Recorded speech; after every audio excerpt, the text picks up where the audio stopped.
Hello everyone, welcome to Vishnu Economic School. I am Kajol and in this video we are going to discuss disqualified person. तो इसके previous video में हम 3 points under disqualified person discuss कर चुके हैं और अब हम रिमेनिंग 3 पॉइंट्स डिस्कस करेंगे. So let's get started. तो अब यहाँ पर 4th पॉइंट है मैरिड विमेन. अब मैरिड विमेन कैसे एक डिस्क्वालिफाइड पर्सन बन सकती है वो डिस्कस करते हैं. Competent to enter into a contract with respect to their separate properties. अब यहाँ पर कोई भी मैरिड विमेन जो है वो एक कॉन्ट्रैक्ट में एंटर होने के लिए कॉम्पिटेंट पार्टी है, लेकिन वो उसी प्रॉपर्टी पर के रिस्पेक्ट पर कोई कॉन्ट्रैक्ट में एंटर हो पाएगी जो प्रॉपर्टी उसके नाम पर है, जो उसकी सेपरेट प्रॉपर्टी है.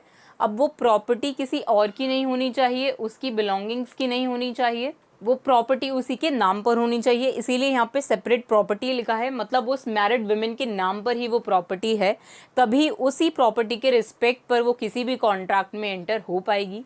अब इसमें क्या कंडीशन है कि एक मैरिड वुमेन साउंड माइंड की और वो मेजर होनी चाहिए, मतलब 18 इयर्स और अबव होनी चाहिए और साउंड माइंड की होनी चाहिए और उसके पास कोई प्रॉपर्टी होनी चाहिए. Holds property in her own name, मतलब उसी के नाम पर उसके पास कोई प्रॉपर्टी होनी चाहिए जिसके रिस्पेक्ट में वो किसी कॉन्ट्रैक्ट में एंटर हो पाएगी.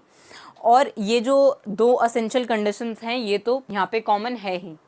तो जब ये सारी कंडीशंस फुलफ़िल हो जाएंगी, ये 3 कंडीशंस जब फुलफ़िल हो जाएंगी, तब वो मैरिड वुमेन जो है एक कॉन्ट्रैक्ट में एंटर हो पाएगी. Then that married women can enter into a contract. अब वो कब एक कॉन्ट्रैक्ट में एंटर नहीं हो पाएगी? Can't enter into a contract with respect to husband's property. अगर उसके हस्बैंड की कोई प्रॉपर्टी है और वो उसको लेकर किसी कॉन्ट्रैक्ट में एंटर होना चाहती है तो उस केस में वो ऐसा नहीं कर पाएगी. वो सिर्फ उसी प्रॉपर्टी के लिए लायबल है जो उसके खुद के नाम पर है, जो उसकी सेपरेट प्रॉपर्टी है उसी के ऊपर. लेकिन अगर वो प्रॉपर्टी जो है वो उसके हस्बैंड के नाम पर है तो वो उस प्रॉपर्टी को लेकर कोई भी कॉन्ट्रैक्ट में एंटर नहीं हो पाएगी, क्योंकि उस प्रॉपर्टी के लिए मैरिड वुमेन जो है वो अपनी हस्बैंड की प्रॉपर्टी के लिए लायबल है ही नहीं, उस पर उसका कोई राइट नहीं है. तो और क्या कंडीशंस हैं इसमें? अगर कोई भी मैरिड वुमेन है can act as agent of her husband, मतलब वो अपने हस्बैंड के लिए एज एजेंट काम कर सकती है और उनके बिहाफ पे, हस्बैंड के बिहाफ पे वो किसी कॉन्ट्रैक्ट में एंटर हो जाएगी. लेकिन उसमें जो लायबल पार्टी होगी वो उनके हस्बैंड होगी और उनकी प्रॉपर्टी होगी. वो married women as an agent काम कर रही है, मतलब वो अपने हस्बैंड के बिहाफ पे किसी कॉन्ट्रैक्ट में एंटर हो रही है, तो उसमें लायबिलिटी हस्बैंड के ऊपर आएगी. And bind his property for necessaries supplied to her if he fails to provide her with these. मतलब अगर ऐसा होता है कि मैरिड विमेन को कोई भी नेसेसरीज चाहिए और कोई उसे नेसेसरी सप्लाई कर रहा है और उस केस में जो उसका हस्बैंड है वो उसे वो नेसेसरीज जो हैं वो सप्लाई नहीं कर पा रहा, तो इस केस में वो मैरिड वुमेन जो है वो हस्बैंड की प्रॉपर्टी को लायबल मान सकती है. उस नेसेसरी सप्लाई जो कर रहा है उसके सप्लायर को हस्बैंड की प्रॉपर्टी से वो कंपनसेट कर सकती है. तो ये केस माइनर के केस से थोड़ा डिफरेंट है कि यहाँ पर कोई भी मैरिड वुमेन को अगर कोई नेसेसरी सप्लाई हो रही हैं तो उस केस में अगर उसके नाम पर कोई प्रॉपर्टी नहीं है तो वो अपने हस्बैंड की प्रॉपर्टी से उस सप्लायर को जो है वो कंपनसेशन दे सकती है. सप्लायर को हस्बैंड की प्रॉपर्टी से कोई रीजनेबल अमाउंट जो है वो पे किया जाएगा नेसेसरी सप्लाई करने के अगेंस्ट. और किसी भी नॉर्मल कंडीशन में जो मैरिड वुमेन है वो कॉम्पिटेंट पार्टी होती है किसी भी कॉन्ट्रैक्ट में एंटर होने के लिए, लेकिन उसमें शर्त यह है कि उसमें उसके पास एक सेपरेट प्रॉपर्टी होनी चाहिए जिसके रिस्पेक्ट में वो किसी कॉन्ट्रैक्ट में एंटर हो पाएगी. और ये जो 2 मैंडेटरी कंडीशन है ये तो यहाँ पर कॉमन है ही कि वो मेजर होनी चाहिए, 18+ होनी चाहिए और उसका साउंड माइंड होना चाहिए, अनसाउंड माइंड की वो नहीं होनी चाहिए. तो अब नेक्स्ट कंडीशन डिस्कस करते हैं. अब यहाँ पे नेक्स्ट कंडीशन है इंसॉल्वेंट. अगर कोई इंसॉल्वेंट पर्सन है तो उस केस में वो इनकॉम्पिटेंट पार्टी बन जाएगी एक कॉन्ट्रैक्ट में एंटर होने के लिए, वो डिसक्वालिफाइड पर्सन कंसिडर होगा. An adjudged insolvent is competent to enter into certain type of contracts. मतलब ऐसा पर्सन जो इंसॉल्वेंट है, adjudged insolvent का मतलब है, मतलब कोर्ट ने ऐसा डिक्लेयर कर दिया है कि ये जो पर्सन है ये एक इनसॉल्वेंट पर्सन है. इसको हम बोलते हैं adjudged insolvent is competent to enter into certain type of contracts. मतलब वो हर टाइप के कॉन्ट्रैक्ट में एंटर नहीं हो पाएगा, सिर्फ कुछ ही काइंड्स ऑफ कॉन्ट्रैक्ट में या टाइप्स ऑफ कॉन्ट्रैक्ट में वो एंटर हो पाएगा। अब वो टाइप ऑफ कॉन्ट्रैक्ट्स कौन से हैं जिनमें वो एंटर हो सकता है? ऐसा पर्सन जिसको कोर्ट ने बोल दिया है कि ये इनसॉल्वेंट पर्सन है। वैसे हम एक इनसॉल्वेंट किसको बोलते हैं? एक इनसॉल्वेंट पर्सन वो होता है जिसके एसेट जो हैं वो कम हो गए हैं उसकी लायबिलिटी से, मतलब उसके पास उसकी लायबिलिटीज़ जो है वो पे आउट करने के लिए सफिशिएंट एसेट्स नहीं है, तभी वो पर्सन जो है वो इनसॉल्वेंट बन जाता है। और कोर्ट ऐसा जब डिक्लेयर कर देता है सारी टर्म्स एंड कंडीशंस को देखकर कि वो पर्सन जो है वो अब पे नहीं कर पाएगा अपनी लायबिलिटीज़, तो कोर्ट उसको एडजज इंसॉल्वेंट डिक्लेयर कर देता है। तो उस केस में ऐसा पर्सन जो है वो कॉम्पिटेंट बन जाता है किन ही सर्टेन टाइप के कॉन्ट्रैक्ट में एंटर होने के लिए। अब वो कॉन्ट्रैक्ट्स कौन से होते हैं? ही कैन इनकर डेट्स। अब वो कोई भी डेट ले सकता है, मतलब कोई भी चीज़ जो है वो उधार पर ले पाएगा।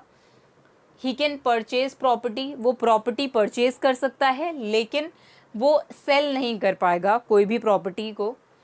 बी एन एम्प्लॉय, अब वो एम्प्लॉय भी बन सकता है। 3 ही टाइप्स के कॉन्ट्रैक्ट्स में वो एंटर हो सकता है, या तो वो किसी कंपनी का एम्प्लॉय बन जाएगा, या तो वो कोई प्रॉपर्टी परचेज कर सकता है, परचेज ऑफ प्रॉपर्टी के किसी भी कॉन्ट्रैक्ट में वो एंटर हो सकता है।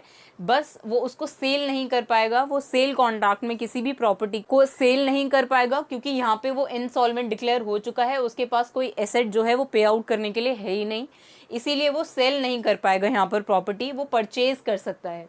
यहाँ पे वो डेट भी ले सकता है, मतलब वो कोई भी चीज़ जो है वो उधार पर ले पाएगा। सिर्फ ऐसे ही 3 काइंड्स ऑफ कॉन्ट्रैक्ट्स में वो एंटर हो पाएगा, अदरवाइज वो किसी भी काइंड ऑफ कॉन्ट्रैक्ट में एंटर नहीं हो सकता जब वो इनसॉल्वेंट डिक्लेयर हो गया है उसके बाद। लेकिन before discharge he suffers from disqualification, मतलब जब तक कोर्ट ऐसा डिक्लेयर नहीं कर देता कि वो एक इनसॉल्वेंट है, उससे पहले उसको डिस्क्वालिफाइड माना जाएगा। किन चीज़ों के लिए? कांट बी अ मजिस्ट्रेट और डायरेक्टर ऑफ अ कंपनी। अब वो कोई भी मजिस्ट्रेट या फिर डायरेक्टर नहीं बन सकता किसी भी कंपनी के लिए, या फिर वो किसी भी a member of a local body, किसी भी लोकल बॉडी का मेंबर भी वो नहीं बन पाएगा यहाँ पर जब तक कि वो इनसॉल्वेंट डिक्लेयर नहीं हो जाता। ये बिफोर डिस्चार्ज है, मतलब जब तक कोर्ट उसे ये नहीं कह देता कि वो इनसॉल्वेंट पार्टी बन गया है, तब तक उसको ये डिस्क्वालिफिकेशन जो हैं वो देखने पड़ेंगे या सफ़र करने पड़ेंगे ये डिस्क्वालिफिकेशंस, कि वो कोई भी मजिस्ट्रेट नहीं बन पाएगा या किसी भी कंपनी का जो है वो डायरेक्टर नहीं बन पाएगा, और वो किसी लोकल बॉडी का भी मेंबर नहीं बन सकता। तो अगर कोई पर्सन जो है वो डिक्लेयर हो चुका है कोर्ट के थ्रू कि वो इनसॉल्वेंट है, तभी वो कॉम्पिटेंट पार्टी बन पाएगा किसी भी कॉन्ट्रैक्ट में एंटर होने के लिए। लेकिन ऐसे 3 ही काइंड्स ऑफ कॉन्ट्रैक्ट हैं जिनमें वो एंटर हो सकता है, बाकी वो सारी चीज़ों के लिए डिस्क्वालिफाइड पर्सन ही कहलाएगा। तो अब नेक्स्ट कंडीशन देखते हैं जो है joint stock company and corporations incorporated under special act. अब जॉइंट स्टॉक कंपनी का मतलब है कि ये जो कंपनी है इसमें शेयर्स हैं जो डिफरेंट इन्वेस्टर्स के पास हैं, मतलब डिफरेंट इन्वेस्टर्स ने कुछ स्मॉल अमाउंट ऑफ शेयर्स जो हैं वो एक कंपनी में ले रखे हैं, तो उसी कंपनी को हम बोलते हैं जॉइंट स्टॉक कंपनीज। अब यहाँ पे ऐसी कॉर्पोरेशन जो इनकॉर्पोरेट हुई हैं, मतलब ऐसी कॉर्पोरेशन जो किसी स्पेशल एक्ट के अंदर स्टार्ट हुई हैं, तो उनको हम बोलते हैं corporations incorporated under special act. तो अब ऐसी जो कंपनीज हैं उनमें क्या कंडीशन है वो हम डिस्कस करेंगे। Company is an artificial person created by law. Company एक आर्टिफिशियल पर्सन है, ये हम 11th क्लास से ही पढ़ते आए हैं कि कंपनी को हम एक आर्टिफिशियल पर्सन कंसिडर करते हैं। उसमें किसी भी पर्सन की पर्सनल लायबिलिटी नहीं होती या कोई भी सिंगल पर्सन उसे ओन नहीं करता, इसीलिए हम उसे आर्टिफिशियल पर्सन बोलते हैं। It can't enter into contracts outside the powers conferred upon it by its MOU और by provisions of special act. अब हमें पता है हर कंपनी का MOU होता है जिसके अंदर उसके प्रोविजंस वो किस पे डील कर सकती है, क्या उसकी पावर्स हैं, वो उसमें लिखा होता है। उस MOU के बाहर किसी भी अलग कॉन्ट्रैक्ट में वो एंटर नहीं हो सकती, तो सिर्फ वो उसी MOU के अंदर जो भी प्रोविजंस और पावर्स लिखे हैं वो वैसे ही कॉन्ट्रैक्ट में सिर्फ एंटर हो सकती है। बाकी किसी भी आउटसाइड कॉन्ट्रैक्ट में या फिर उसकी पावर से जो बाहर है उसमें वो एंटर नहीं हो पाएगी, क्योंकि वो किसी भी एक सिंगल पर्सन की जो है वो प्रॉपर्टी नहीं है। कंपनी बहुत सारे इन्वेस्टर्स का रोल है उसमें, बहुत सारे इन्वेस्टर्स के शेयर्स हैं उसमें, तो इसीलिए उसका कोई भी एक सिंगल ओनर नहीं है। इसीलिए कंपनी को एक आर्टिफिशियल पर्सन बोलते हैं और इसीलिए वो अपने एमओयू से बाहर किसी भी कॉन्ट्रैक्ट में एंटर नहीं हो सकती। Being an artificial person it can't enter into contracts of personal nature, वो किसी भी पर्सनल नेचर के कॉन्ट्रैक्ट में एंटर नहीं हो पाएगी। पर्सनल नेचर के कॉन्ट्रैक्ट्स कैसे होते हैं? जो एक पर्टिकुलर पर्सन से रिलेटेड होते हैं, जैसे कॉन्ट्रैक्ट ऑफ मैरिज है, वो कोई भी कंपनी जो है वो कॉन्ट्रैक्ट ऑफ मैरिज में एंटर नहीं हो पाएगी, उसमें बस एक सिंगल पर्सन ही एंटर हो सकता है। जो एक आर्टिफिशियल पर्सन नहीं होगा वही कॉन्ट्रैक्ट ऑफ मैरिज में एंटर हो सकता है, क्योंकि ये पर्सनल नेचर का कॉन्ट्रैक्ट है और कंपनी एक आर्टिफिशियल पर्सन है और वो किसी भी पर्सनल काइंड ऑफ कॉन्ट्रैक्ट में एंटर नहीं हो सकती। वो सिर्फ ऐसे ही कॉन्ट्रैक्ट्स में एंटर होगी जितना उसके एमओयू में लिखा है या जितनी भी उसकी पावर है, उसके बाहर वो किसी भी कॉन्ट्रैक्ट में एंटर नहीं हो सकती। तो इसी के साथ हमारा डिस्क्वालिफाइड पर्सन और हमारा चैप्टर कैपेसिटी ऑफ पार्टीज खत्म होता है। तो अब इसके नेक्स्ट वीडियो में हम important questions under capacity of parties discuss करेंगे। So that's it for this video. Thank you.